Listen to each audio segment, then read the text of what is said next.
May we remind everyone for with our one question, one follow-up setup. First question, Eden Santos, Net 25.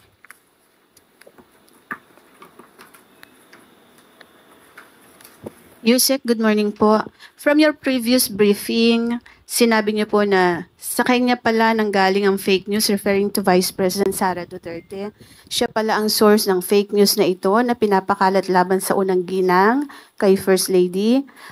With that po, wala po bang plano ang Marcos administration na sampahan po ng kaso si VP Sara o kaya po ay paimbestigahan sa Kongreso or sa NBI, PNP, CIDG kung sinasabi po ninyo na siya ay fake news peddlers? Sa ngayon po, wala pa po. Wala po. Thank you. Next question, Ivan Mayrina, GMA7. Yusek, yesterday, the couple Ronald and Marie Cardema attempted but failed to file an impeachment complaint against President Marcos on the grounds of culpable violation of the Constitution and betrayal of public trust. Pala statement, please.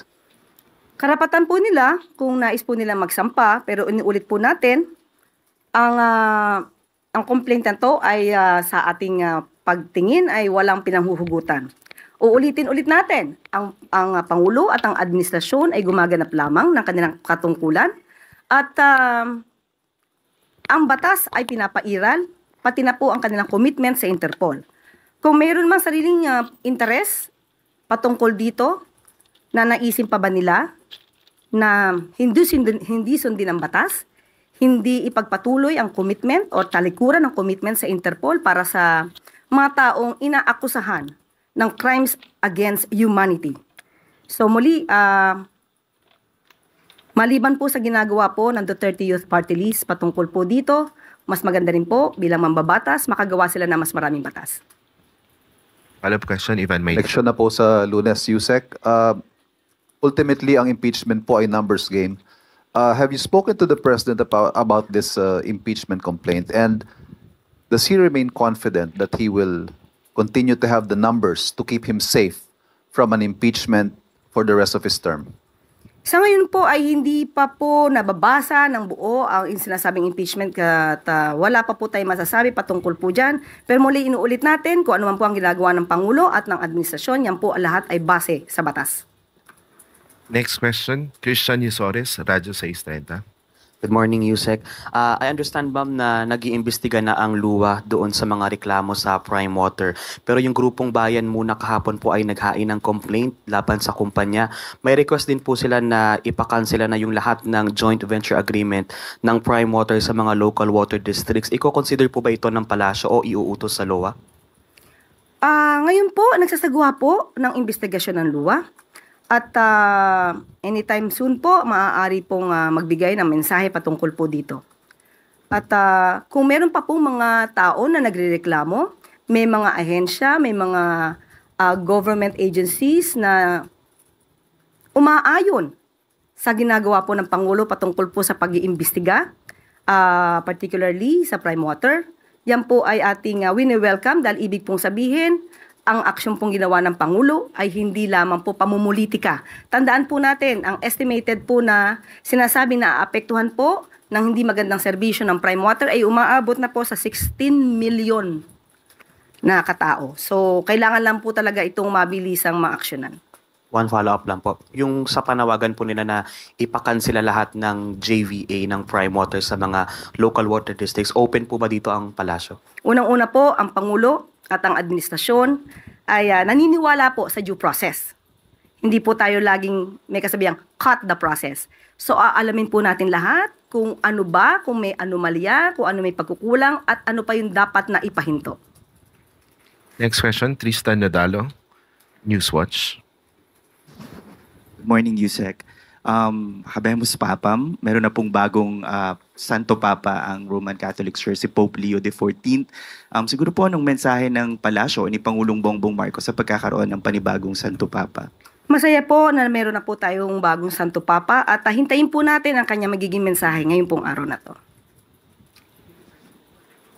Follow-up question, Maricela Lili, TV5. Yusek, good morning. Did the President monitor the announcement last night? Did he wake up until early morning? Ay, hindi ko po natanong kung na siya ay nagising ng maaga po, pero ilalabas niya po yung mensahe. Pagka po kami ay nagkaroon ng pagkakataong magkausap ngayon, tatanungin ko po kung anong oras siya nagising. Opo. Next question. One more question from Tristan Nadalo. Okay. Yusek, kagabi po ay umattend si VP Sara sa meeting di avance ng PDP Laban. At sinabi niya po, ngayon daw nawi-witness ng buong bansa ang isang systematic demolition job against its political opponents. Sabi niya po, hindi sila ang problema, hindi Duterte ang problema ng Pilipinas. Kasi sino raw pong makikinabang kung tuluyan ng burahin sa mundo ang pamilyang Duterte? Hindi ang mga Pilipino, lalong hindi ang biktima ng mga krimen o yung mga nagugutom. Anong reaction po ng palasyo dito? Opo, tayo po ay nakapanood ng kanyang mga tinuran at ang mga negatibo niya pong nabanggit doon sa ating pagsusuri ay mukhang ang dinidescribe niya po ay ang kanyang sarili at ang pamilya Duterte.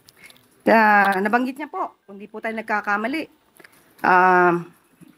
Sa kasamaang palad, inuluklok natin ang isang leader na walang kakayahan maintindihan ang tunay na kalagayan ng Pilipino. Matatandaan po natin na siya po mismo bilang dating DepEd Secretary, siya ang nagsabing hindi niya kaya.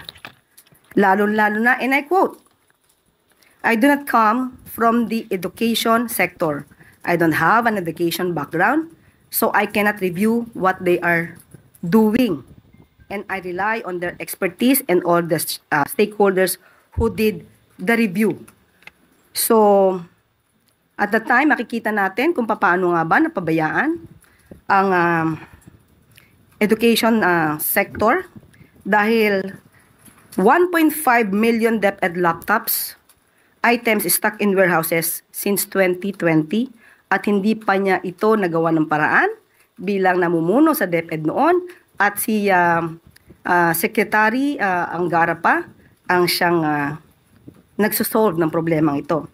Nandun din po ang issue ng panis na gatas, inaamag na Nutriban sa mga public school at ito po ay nagkakahalaga ng 5.7 billion na hindi po napakinabangan ng mga estudyante.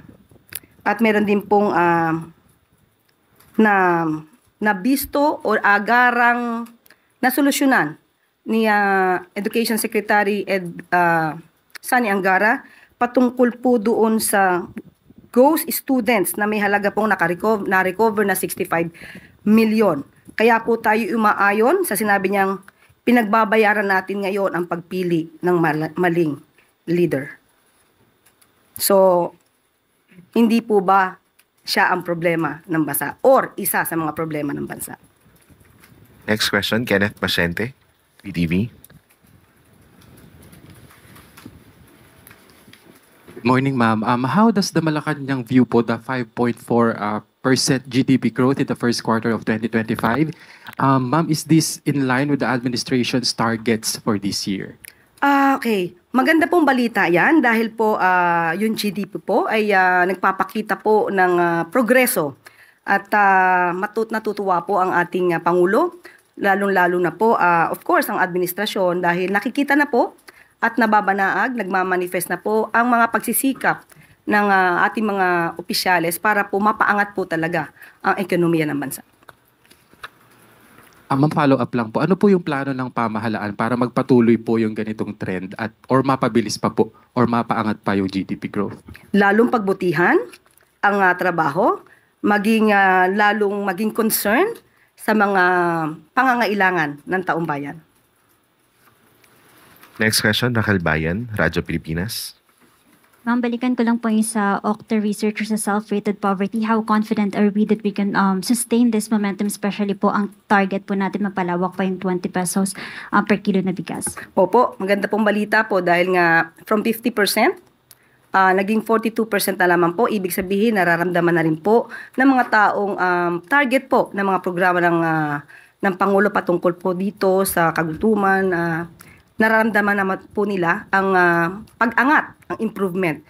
At sisikapin po ng ating Pangulo at ng administrasyon na lalo pang mapalawig ang mga programang ito para po mas lalo maiangat ang buhay po ng ating mga kababayan.